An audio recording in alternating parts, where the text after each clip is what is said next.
Xin kính chào quý vị và các bạn đang theo dõi Ngẫm Quanh Ta. Quý vị thân mến, khi đến thì trần trụi, khi ra đi là một làn khói. Cuộc đời này con người sống là gì? Khi mỗi chúng ta bước vào thế giới này, đầu tiên chúng ta đến bệnh viện, trần truồng và không mặc quần áo. Rồi bằng cách nào đó, trong bàng hoàng, cuối cùng chúng ta bước qua cuộc đời này và đích đến cuối cùng là lò hỏa táng. Chỉ còn lại một làn khói. Sau cuộc đời này chúng ta để lại gì? Chúng ta sống để làm gì ở cuộc đời này? Cuộc đời của con người là một hành trình đầy biến đổi và thử thách, nơi mỗi người chúng ta sinh ra từ trần trụi, qua những khoảnh khắc đáng nhớ và những thay đổi không ngừng. Khi chúng ta ra đời, chúng ta xuất hiện trần trụi, vô thức, như một tấm bảng trắng sẵn sàng để được viết lên bởi cuộc sống. Đứa trẻ mới chào đời không biết điều gì, chỉ đầy lòng tò mò và sự sẵn sàng thám hiểm thế giới. Những nụ cười trong tương lai và những nỗi buồn đang chờ đợi, nhưng đó là phần của cuộc hành trình. Chúng ta học cách đi, nói, viết và tương tác với thế giới xung quanh. Thời gian trôi qua và chúng ta trưởng thành. Đây là giai đoạn chúng ta tiến hóa từ trạng thái trần trụi ban đầu đến một con người có nhận thức, ý thức và trách nhiệm.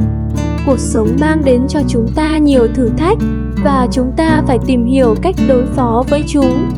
Chúng ta tìm kiếm mục tiêu, đặt ra ước mơ và hoài bão và đặt nền móng cho tương lai của mình. Nhưng cuộc đời không dừng lại ở đó. Nó tiếp tục thay đổi và phát triển và có thể dẫn chúng ta qua nhiều trạng thái khác nhau. Khi chúng ta ra đi, chúng ta để lại những dấu vết, những ký ức và tác động trên thế giới xung quanh. Chúng ta trở thành một phần của những câu chuyện, những ký ức của người khác. Cuộc đời này, con người sống là một hành trình không ngừng, một cuộc phiêu lưu truyền kỳ từ trần trụi đến làn khói. Chúng ta phải học cách đối mặt với những thách thức, đón nhận niềm vui và nỗi buồn, và xây dựng nên một cuộc sống ý nghĩa theo cách riêng của mình. Đó là cái mà con người tự do, tự quyết định và tự tạo ra cho mình trong cuộc hành trình này. Trong xã hội hiện đại, nền văn minh vật chất phát triển cao nhưng hạnh phúc trong cuộc sống của con người dường như không tăng lên nhiều, không những vậy còn có xu hướng đi xuống.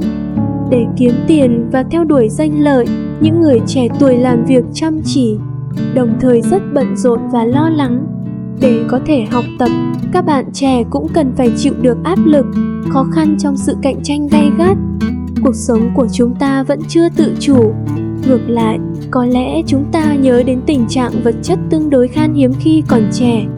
Vì khan hiếm nên chúng ta trân trọng nó hơn, vì không có nhiều sự cạnh tranh, so sánh nên chúng ta có thể sống vô tư hơn. Cuộc hành trình đầy biến đổi và khám phá này cũng đánh bại chúng ta, khiến chúng ta học hỏi từ những sai lầm, những thất bại. Đó là cách mà con người trở nên mạnh mẽ và kiên nhẫn hơn, chuẩn bị cho những trải nghiệm tương lai.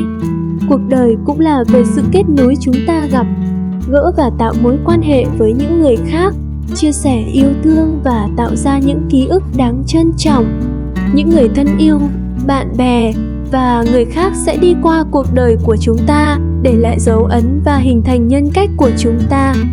Trong khi vật chất ngày càng tiến bộ và phát triển, chúng ta lại phải suy ngẫm về thế giới tâm linh của chính mình. Thậm chí phải đặt ra câu hỏi cuối cùng về cuộc sống, vì mỗi chúng ta đến trần trụi và ra đi với làn khói, thì trong cuộc đời này, ý nghĩa của cuộc sống là gì? Trong cuộc đời này, con người sống là một câu chuyện đan xen giữa niềm vui và nỗi buồn. Chúng ta biết rằng có những thời kỳ tươi đẹp, nơi chúng ta bắt gặp niềm hạnh phúc, tình yêu và thành công. Những khoảnh khắc ấy khiến cuộc sống trở nên đáng sống và đáng nhớ. Nhưng cũng có những thời điểm khó khăn, khi chúng ta đối mặt với khó khăn, thất bại và tổn thương. Những khoảnh khắc đó có thể đánh bại ta, nhưng chúng cũng giúp ta trưởng thành và học hỏi. Tâm tính phải được đề cao. Trải nghiệm của mỗi người trong cuộc đời này là khác nhau, nhưng có lẽ mục đích duy nhất của chúng ta là không ngừng đề cao tâm tính. Kinh điển nói, mọi việc đều do tâm tạo ra. Vạn vật trên thế giới đều không ngừng thay đổi, nhưng suy cho cùng, Chúng đều là biểu hiện của chính tâm thức chúng ta. Nếu bạn không có nó trong trái tim của mình, nó sẽ không có tác dụng gì với bạn. Cuộc đời cũng là về sự kết nối và tình thân.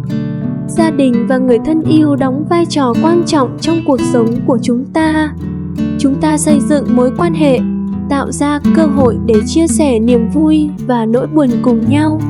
Tình bạn và tình yêu cũng là những khía cạnh quan trọng trong cuộc đời, là nguồn động viên và ấm áp trong cuộc hành trình này. Có một câu chuyện thiền nổi tiếng về hai vị sư nhìn thấy những lá cờ tung bay trong gió. Một người nói đó là gió, người kia nói đó là những lá cờ. Nhưng Lục Tổ nói, không phải gió, không phải cờ, mà là tấm lòng của một người nhân hậu. Bởi vì tâm có chấp trước và vọng tưởng, không thể đạt tới trạng thái dừng lại nên mọi hiện tượng, rắc rối này đều do nguyên nhân gây ra. Vì vậy, về cơ bản mà nói, chúng ta cần dùng nhiều sự vật, hiện tượng khác nhau để không ngừng quan sát tâm mình và trau dồi tính cách của chính mình. Dần dần chúng ta mới có thể thức tỉnh được căn bản. Đời người rất hữu hạn, chúng ta phải cố gắng tích lũy thêm nhiều nghiệp tốt. Bởi chỉ có nghiệp tốt mới có thể thay đổi vận mệnh và mang lại phước lành. Đại Tổ dạy chúng ta cần phải tu tập cả phước lẫn trí. Trí tuệ phải tăng trưởng, công đức cũng phải tăng trưởng. Cả hai vốn đã hòa nhập và sẽ thúc đẩy lẫn nhau nên không thể bỏ qua. Ngoài việc trau dồi phước đức và trí tuệ, còn có một bước quan trọng, đó là loại bỏ các thói quen khác nhau đã hình thành trong một thời gian dài. Tổ sư vĩ đại cho rằng ngay cả đối với những người đã giác ngộ đạo, nhiều thói quen khác nhau vẫn tồn tại và họ cần phải không ngừng rèn luyện và xuất sắc để đạt được sự hoàn thiện thực sự. Điều này đúng với những người đã đạt được thành công. Đối với những người bình thường, nếu muốn không ngừng nâng cao mức sống của mình thì bạn phải loại bỏ những thói quen xấu đó thì mới có thể đạt được những đột phá và thay đổi cơ bản. Sự vô thường của cuộc sống, những điều bất thường đã trở nên phổ biến và chúng ta đã quen với nó. Cuộc sống giống như một chiếc ly, nếu nó vỡ hay tan chảy, nó sẽ biến thành một làn khói. Cuối cùng tro sẽ trở về tro, bụi sẽ trở về cát bụi. Thực ra, trong cuộc đời này, dù phong cảnh hay bình thường, dù đẹp đẽ hay buồn tẻ, chỉ cần bạn được an toàn và khỏe mạnh. Đôi khi việc đặt ra những yêu cầu quá cao trong cuộc sống có thể khiến bản thân vô cùng mệt mỏi.